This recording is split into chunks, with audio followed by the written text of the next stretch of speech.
Vous avez médité de me faire du mal, Dieu l'a changé en bien, pour accomplir ce qui arrive aujourd'hui, pour sauver la vie à un peuple nombreux. Ce verset résume en une seule phrase toute l'histoire de Joseph. On pourrait presque dire que c'est sa philosophie de vie.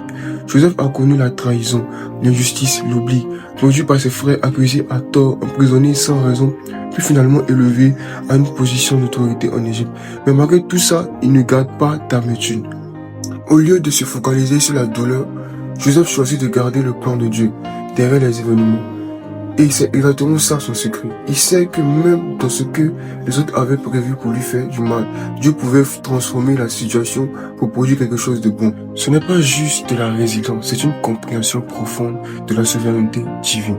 Joseph minimise pas le mal qu'il a subi, il le reconnaît, mais il sait que Dieu est capable de prendre ce mal et de l'utiliser comme un outil pour accomplir un bien plus grand.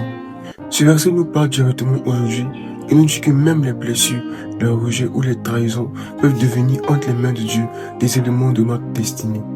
À condition qu'on garde cette perspective, Dieu est au-dessus des intentions humaines et ce qui prépare dépasse ce que les autres ont voulu détruire. En bref, Joseph a changé l'histoire, non pas à cause de ce qu'il a vécu, mais grâce à la manière dont il a interprété ce qu'il a vécu. Et ça, c'est une leçon puissante pour tous ceux qui passent par des saisons difficiles.